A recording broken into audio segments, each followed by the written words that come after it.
ఈరోజు 7 గంటలకి వైఎస్ఆర్సీపీ వాళ్ళు ఒక బాంబు అయితే పేల్చబోతున్నారంటండి. దాని పేరు ట్రూత్ బాంబ్. కాబట్టి ఈ ట్రూత్ బాంబ్ అనేది వైఎస్ఆర్సీపీ వాళ్ళు పేల్చబోతున్నారని అంటే కనుక మామూలుగా కాదు, ఎలా అంటే కూటమి ప్రభుత్వం కోసలు కదిలేలాగా ఈ బాంబు అయితే కనుక పేల్చబోతున్నారంట. కానీ దాని మీద పూర్తి ప్రచారం అయితే చేస్తున్నారు. ఇదేంటబ్బా, జగన్ గారు ఏమో ఇక్కడ లేరు, ఎక్కడో యూరోప్ పర్యటనలో ఉన్నారు.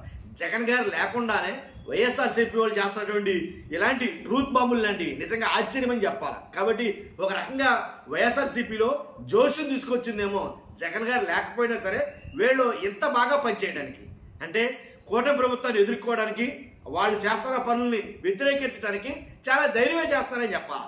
ఇంతకీ ఈ ట్రూత్ బాంబు తోటి కూటమిలో ఒక భయం పట్టుకుందని చెప్పాలి. నిజంగా గిల్ల గిల్ల గిల్ల గిల్ల ఆడిపోతున్నారని చెప్పాలి.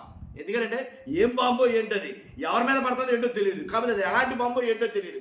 కాబట్టి ఏంటి అనే టెన్షన్లో మాత్రం కూటమి ప్రభుత్వం ఉందని చెప్పాలి. కాబట్టి ఆ ట్రూత్ బాంబ్ ఏంటి అనేది మనకు ఒక కొద్ది గొప్ప ఐడియా ఉంది, కానీ అది చెప్పాలనుకున్నాను మీకు.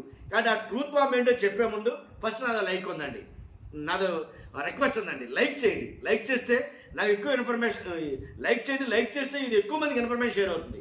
కొత్తగా మన ఛానల్ ఇస్తే పక్కాగా సబ్స్క్రైబ్ చేయండి. మీ అమూల్యమైన అభిప్రాయాన్ని కామెంట్ రూపంలో తెలియజేయండి. లైక్ చేయండి, మీ బాధ్యత చెప్తాను నేను. అందుకనే ఈ ట్రూత్ బాంబ్ గురించి వైఎస్ఆర్సీపీ నాయకులు పేరు నాని గారు కావచ్చు, ఇలాంటి పెద్ద పెద్ద వాళ్ళందరూ కూడా మాట్లాడుతున్నారు. ఈరోజు 7 గంటలకు చూడండి, 7 గంటలకి ఒక వీడియో రిలీజ్ చేయబోతున్నాం, ట్రూత్ బాంబ్ అది. కానీ దాంట్లో మీకు చాలా ఇన్ఫర్మేషన్ అయితే ఇచ్చాం అనేది కానీ చెప్తున్నారు వాళ్ళు. ఏమనంటే జగన్ ప్రాణం పోస్తాడు, చంద్రబాబు నాయుడు గారు ప్రాణం తీస్తాడు, ఆశలన్నీ చచ్చిపోతున్న వేళ జగన్ గారు ఏంటి ఊపిరి పోసారు ఎందుకని అనే దాని మీద ఒక డాక్యుమెంటరీ అయితే రిలీజ్ చేయబోతున్నారంట. దేని గురించి అంటే కనుక నాకున్న కొద్దిపాటి అవగాహన మేరకు చెప్తున్నా. ఒకటి, తురకపాలెం గురించి అయ్యని ఉండాలి. 2, ఏదైతే ఉద్దానం ప్రాజెక్టు దాని గురించి అనే ఉండాలి. దాని గురించి ఎక్కువగా ప్రమోట్ చేస్తారు కాబట్టి నాకు అనిపించింది అలాగని. కానీ తురకపాలెంకి ఏమైంది అని అంటే కనుక ఆల్రెడీ మీకు తెలుసు.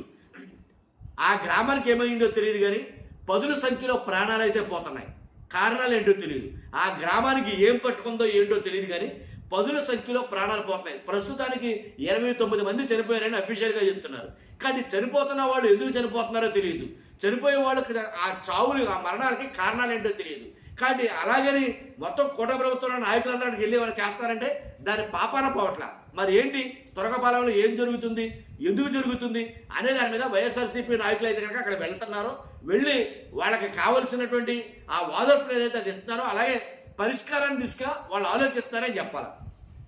తురకపాలెంలో పెట్రోల్లా జనాలు రాలిపోవడానికి గల కారణం ఏంటి, ప్రాణాలన్నీ గాల్లో కలిసిపోతా ఉంటే ప్రభుత్వానికి పట్టదేంటి అనే దాని మీద వాళ్ళు మాట్లాడుతున్నారు. కాబట్టి ఇంకోటి ఏంటంటే 29 మంది, ఒక్కడో ఇద్దరు కాదు, ఏదంటే గుంటూరు జిల్లాలోని తురకపాలెం గ్రామంలో మరణాలు అండి, ఒక రకమైనటువంటి ఏమంటారు దాన్ని, మరణం తాండవిస్తుందని చెప్పాలి. అక్కడ ఏదైతే బుల్కోల్డేరియా సుడోమల్లే అనే బ్యాక్టీరియా సంక్రమం కారణంగా ఏంటి చనిపోతున్నారు అని అనుకున్నారు ముందు.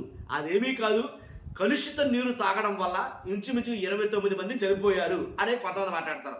కలుషిత నీరు తాగడం అంటే సరైన నీరే ఇవ్వలేకపోతుంది కూటమి ప్రభుత్వాన్ని వైఎస్ఆర్సీపీ నాయకులు ఆరోపిస్తున్నారు. మొత్తానికి దీని మీద అంతేకాదు, ఇంకోటి ఏదైతే ఉందో అసలు ఎలా అంటే శ్రీకాకుళం జిల్లా పలాసలో మొత్తం ఆ ఇచ్చాపురంగానే ఎంతగానో ఏదైతే కిడ్నీ రోగాలతోటి చాలామంది చనిపోతూ ఉంటే అది దశాబ్దాల కళ. ఏంటి, కిడ్నీ బాధితులు ఏ ఇంటి డోరు కొట్టినా ఆ ఇంట్లో ఖచ్చితంగా కిడ్నీ బాధితులు ఉంటాడు. 2 కిడ్నీలు ఫెయిల్ అయిపోయి ప్రతి ఇంటింటికి ఉంటారు అక్కడ.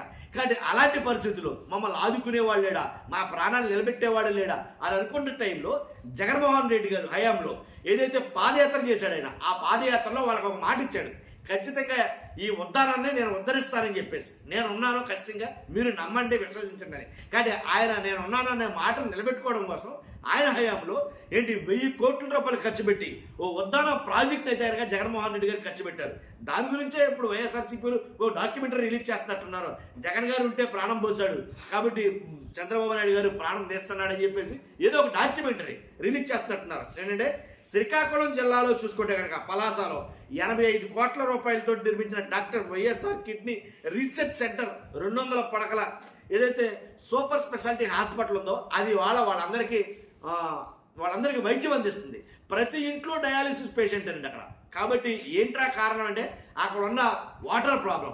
కాబట్టి ఆ నీరు వల్ల కిడ్నీ వ్యాధిగ్రస్తులు ప్రతి ఇంటింటికి ఉండడం, చాలా మంది చనిపోవడం, ఎన్ని పార్టీలు వచ్చినా సరే ఎవరూ పట్టించుకోకపోవడం, దశాబ్దాల నుంచి వాళ్ళని పట్టించుకున్న వాళ్ళు లేకపోవడంతో జగన్మోహన్ రెడ్డి గారు పట్టించుకుని ఉద్దానం ప్రాజెక్ట్ అనేది నిర్మించడం జరిగింది 1000 కోట్ల రూపాయలతోటి.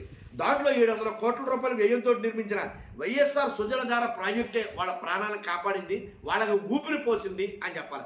అందుకనే జగన్ గారు ఊపిరి పోశారు అని వాళ్ళు మాట్లాడుతున్నమాట. కానీ ఆ ఉద్దానం ప్రాజెక్టు ఇప్పుడు ఎలా ఉంది, కానీ దాని పరిస్థితులు ఏంటి, అక్కడ ప్రజలు ఎలా ఉన్నారు, ఇప్పుడు మరణాల సంఖ్య ఎలా ఉంది, వాళ్ళ కిడ్నీల బాధితులు ఇప్పుడు ఎంతమంది ఉన్నారు, ఎంత రికవర్ అయింది కిడ్నీల వ్యవహారం అనే దాని మీద ఒక డాక్యుమెంటరీ రిలీజ్ చేస్తారేమో. అంతేకాదు కూటమి ప్రభుత్వంలో జరుగుతున్నటువంటి ఏవైతే వ్యతిరేకత ఉందో, కూటమి ప్రభుత్వం మీద పూర్తి వ్యతిరేకత ఉందో, ఆ వ్యతిరేకత అంతా కూడాను ఏమేమి అంశాల్లో ఏ శాఖల్లో వ్యతిరేకత ఉందో, ఎవరి మీద ఎంత వ్యతిరేకత ఉందో అనేది ప్రజలకు చెప్పబోతున్నారేమో అనేది కనుక చెప్పొచ్చు. కానీ వీటన్నిటిని కలిపి ఒక బాంబు అయితే కనుక కూటమి నెత్తి మీద అయిపోతున్నారని నాకు అనిపించింది. కానీ దాన్ని తట్టుకుని దాన్ని డిఫెండ్ చేసుకునే అవకాశం మరి కూటమి ప్రభుత్వానికి ఇస్తారో లేదో తెలియదు. కానీ ఇవన్నీ ఒకంత అయితే జగన్మోహన్ రెడ్డి గారు ఇక్కడ లేని టైంలో వీళ్ళు చేస్తారని చూస్తారు. నిజంగా అదైతే కనుక గ్రేట్. కాబట్టి అంటే వైఎస్ఆర్సీపీలో పూర్వ వైభవం వచ్చిందేమో, ఫుల్ జోష్లో ఉన్నట్టుంది.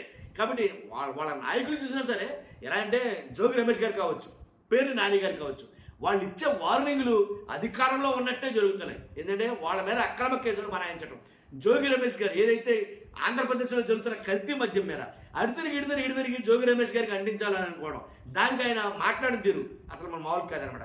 కానీ ఏదేమైనప్పటికీ వైఎస్ఆర్సీపీ కొత్త నిర్ణయాలు తీసుకుంటుందని చెప్పాలి. చూస్తున్నా మీరు అందరూ కూడా మీ అభిప్రాయం ఖచ్చితంగా కామెంట్ రూపంలో తెలియజేయండి. ఫస్ట్ అయితే లైక్ చేయండి.